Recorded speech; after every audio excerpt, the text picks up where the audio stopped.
Hello everyone, welcome to the Chemical Safety Technology course.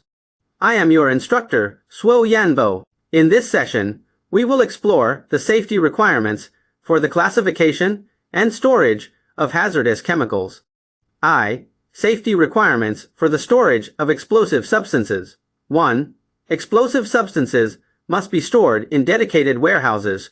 Warehouses are prohibited from being located in towns, urban areas, or residential areas, and must maintain a safe distance from surrounding buildings, major thoroughfares, and power transmission lines. Second, warehouses must not store incompatible explosive substances simultaneously, nor exceed the specified storage quantities. Third, no explosive substances may be stored in the same warehouse as acids, alkalis, salts, or certain metallic oxidizers. Fourth, when stacking explosive substances, piles should not be too high or too dense. Fifth, strict control and regulation of warehouse temperature and humidity must be maintained. 2. Safety requirements for the storage of compressed and liquefied gases. First, compressed and liquefied gases must not be stored together with other substances. Flammable gases must not be stored together with oxidizing gases or highly toxic gases. Flammable gases and highly toxic gases must not be stored together with corrosive substances. Oxygen must not be stored together with oils or greases. Second, safety requirements for liquefied petroleum gas. LPG tank areas. LPG tank areas should be located in well-ventilated, open-air areas far from open flames or sources of sparks. They should not be arranged in the same group as tanks containing flammable or combustible liquids. When LPG tanks are arranged in groups, the number of rows within a group should not exceed 2, and the total capacity of a single group should not exceed 6,000 cubic meters. Fire berms may be constructed around individual tanks or tank groups. The distance between the outer footlines of two adjacent fire berms should be no less than 7 meters, and the height of the berm should not exceed 0.6 meters. Tanks should be equipped with static grounding and lightning protection facilities, and electrical equipment within the tank area should be explosion-proof. Third, safety requirements for gas cylinder storage warehouses for storing gas cylinders shall be single-story structures with lightweight, easily removable roofs. The floor may be paved with asphalt mortar concrete.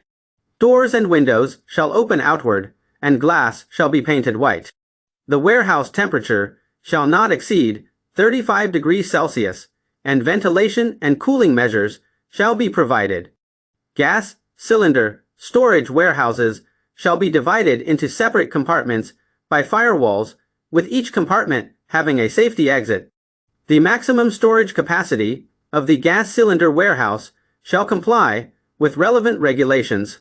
The stacking height of high-pressure gas cylinders should not exceed 5 layers. Gas cylinders should be kept away from heat sources, and safety caps should be tightly secured. When extinguishing fires involving toxic gas cylinders, personnel should position themselves upwind and wear gas masks. They must not approach the head or tail of the cylinder to prevent injury from potential explosions. 3. Safety requirements for the storage of flammable liquids. First, flammable liquids shall be stored in a well-ventilated, cool area maintained at a safe distance from open flames, and smoking and open flames shall be strictly prohibited within the designated area.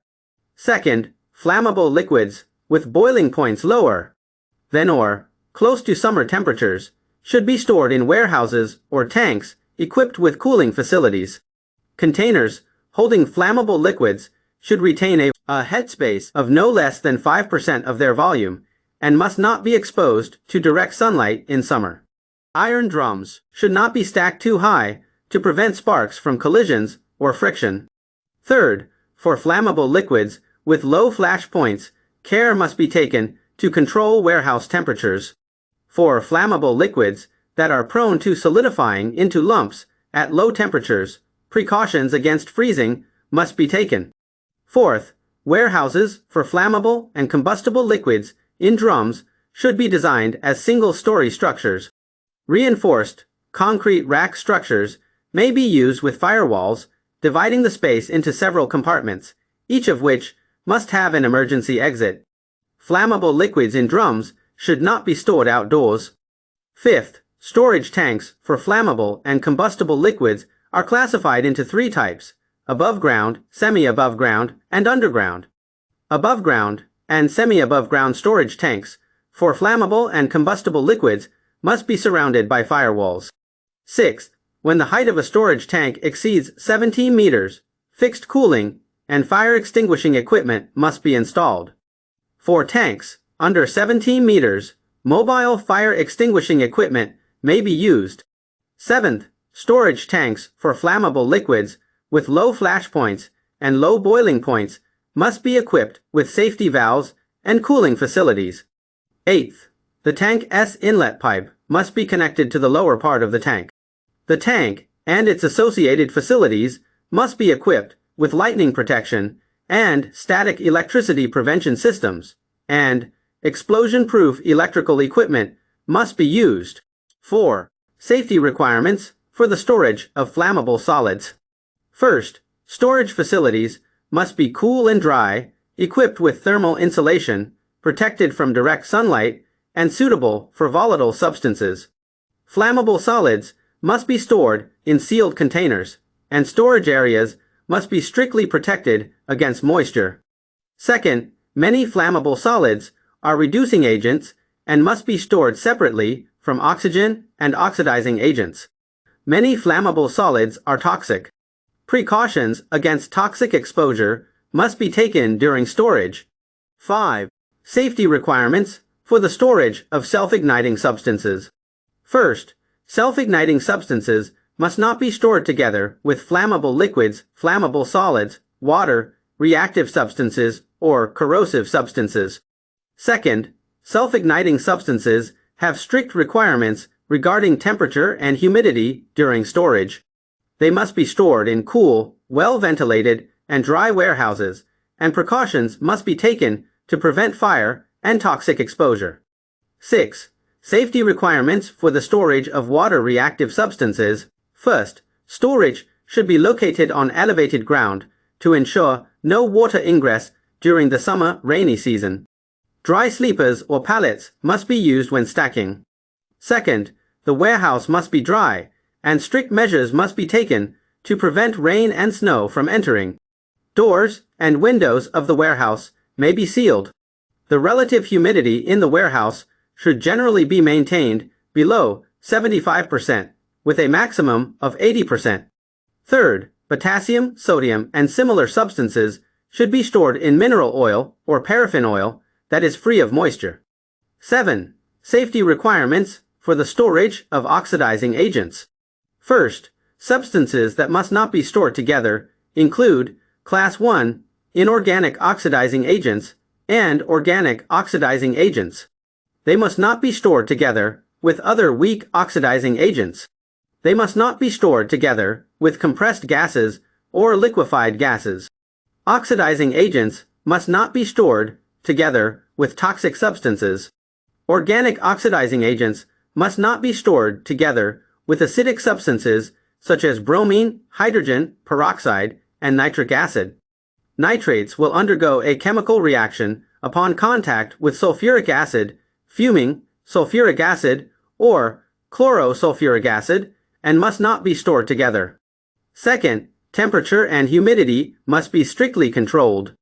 A combination of methods, such as sealing the entire warehouse, sealing individual stacks, and natural ventilation, may be employed. If ventilation is not possible, moisture absorption and artificial cooling measures should be implemented. 8. Safety requirements for the storage of toxic substances. First, toxic substances should be stored in a cool, well-ventilated, and dry location. Outdoor storage should be avoided, and contact with acidic substances must be prevented. Second, it is strictly prohibited to store toxic substances in the same warehouse as food. Third, packaging must be tightly sealed, and the outer packaging must be labeled or printed with clear names and symbols. Fourth, staff must wear protective equipment as required and are prohibited from direct hand contact with toxic substances. Warehouses storing toxic substances must keep on hand medications and supplies for emergency treatment, decontamination, neutralization, and disinfection. 9. Safety requirements for the storage of corrosive substances. First, corrosive substances must be stored in warehouses that remain cool in summer and warm in winter, ensuring ventilation, dryness, and protection against moisture and heat.